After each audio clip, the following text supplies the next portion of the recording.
Au bord de l'eau. Chapitre 18. Partie 112. Page 441.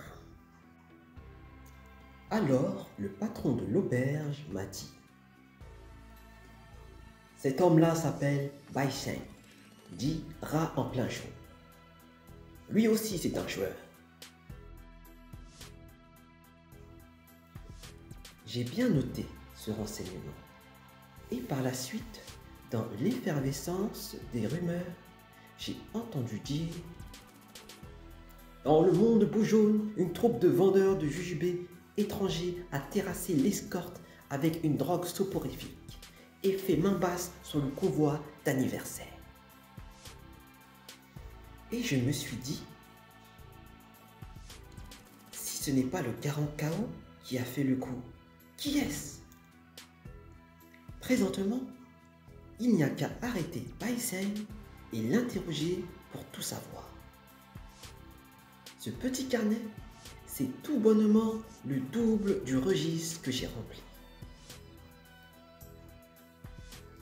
À ces mots, Itao ne se tint plus de joie et mena aussitôt son frère Iking au Yémen pour une entrevue avec le grand préfet.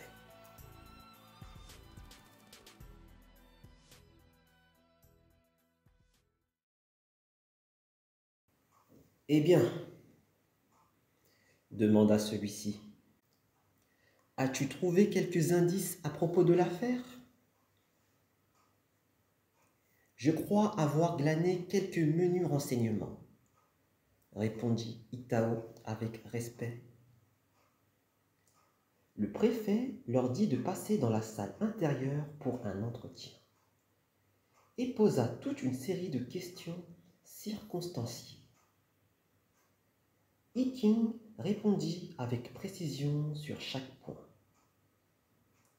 Séance tenante, 8 hommes accompagnés de Itao et de Iking furent envoyés en toute hâte au village du bonheur paisible. L'aubergiste, sommé de faire office d'indicateur, les conduisit droit à la demeure de Bai Sheng. C'était alors la 3e veille de nuit. On dit à l'aubergiste de se faire ouvrir comme s'il venait demander quelque chose. Alors, on entendit la voix de Bai Sheng qui était couché. Sa femme, interrogée, dit qu'il souffrait d'un accès de fièvre, mais n'avait pas encore eu de suée salutaire. Note: une abondante suée était dans ce cas comme dans d'autres maladies considérée comme la condition et l'amorce de la guérison. Fin de note. Sa femme, interrogée, dit qu'il souffrait d'un accès de fièvre, mais n'avait pas encore eu de suée salutaire. Quand on tira le malheureux de son lit, il apparut la face toute blanche et rouge. Cela ne l'empêcha pas d'être ligoté sous les sarcasmes. Tu as fait un joli coup dans le monde Boujaune, hein? Mais Bai Sheng allait-il reconnaître son forfait? Sa femme se vit ligotée à son tour, mais elle non plus ne voulut rien avouer. Les excepts du préfet cernèrent la maison et perquisitionnèrent à la recherche du butin. Ils regardèrent sous le lit et s'aperçurent que le sol n'était pas plat. Ils le creusèrent et ayant fait un trou profond de 3 pieds à peine, ils se mirent tous à pousser des cris, tandis que Bai Sheng devenait couleur de terre. Et ils exhumèrent un sac plein d'or et d'argent. Immédiatement, on emmitoufla la tête de Bai Sheng, emmena sa femme, emporta le butin et s'en retourna en toute hâte à la citadelle de Jisoo.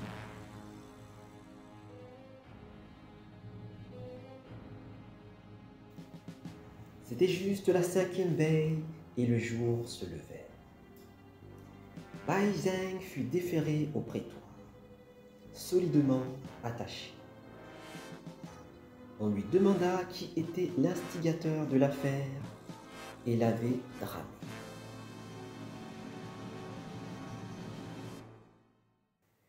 Bai Zheng nia tout, décidé à mourir plutôt qu'à trahir le Garant Cao et les 6 autres.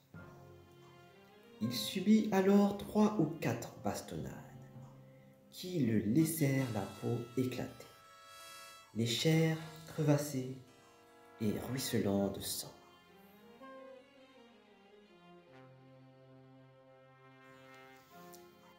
« Le chef de la bande !» cria le préfet. « Mes hommes savent déjà que c'est le Garant Gao du village du Torrent de l'Est, de la sous-préfecture de Yuncheng. À quoi bon t'obstiner à nier, coquin? Allons, dis-nous vite les noms des 6 autres si tu veux t'épargner une nouvelle bastonnade. » Bai Zheng tint bon sous la torture pendant un moment encore, puis, fou de souffrance, il dut avouer. Le chef, c'est le Garant Gao. Il est venu avec 6 autres et ils m'ont incité à tenir le rôle du vendeur de vin. Mais en vérité, je n'ai pas la moindre idée de l'identité de ces 6 comparses. Ça ne présente pas difficulté, dit le préfet. Il n'y a qu'à appréhender le Garant Cao et on trouvera bien le moyen de prendre les 6 autres. Sur cet entrefait, il fit d'abord passer au cou de Bai Zheng une canque de condamné à mort, pesant 20 livres. Son épouse, menotte aux mains, fut jetée dans le cachot réservé aux femmes. Puis, le préfet rédigea sur le champ un mandat de justice et chargea personnellement Itao, accompagné d'une vingtaine d'esthètes à l'œil vif et à la main prompte, de se rendre à la sous-préfecture de Yuncheng, de transmettre les ordres au magistrat local et d'attendre l'arrestation du Garant et des 6 autres brigands d'identité inconnue. Note: Guangzhou Gonghan. Dénomination usuelle des records et gardes des milices, qui remonte à l'époque des 6 dynasties. Plus tard, main prompte désignera le bourreau Guanxing. Fin de note. Puis, le préfet rédigea sur le champ un mandat de justice et chargea personnellement Itao, accompagné d'une vingtaine d'esthètes à l'œil vif et à la main prompte, de se rendre à la sous-préfecture de Yuncheng, de transmettre les ordres au magistrat local et d'attendre l'arrestation du Garant et des 6 autres brigands d'identité inconnue. Itao emmènerait également comme indicateur les 2 contrôleurs qui veillaient originellement à l'acheminement du convoi d'anniversaire.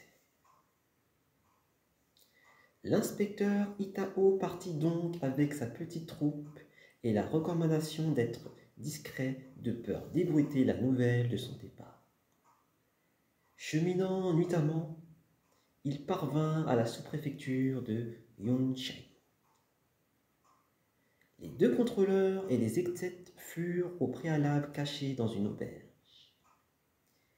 Itao n'emmena avec lui qu'1 ou 2 hommes et s'enfuit au Yémen pour remettre son mandat. C'était alors le début de la matinée et le sous-préfet venait juste de clore l'audience matinale. Un silence absolu régnait aux abords de la résidence.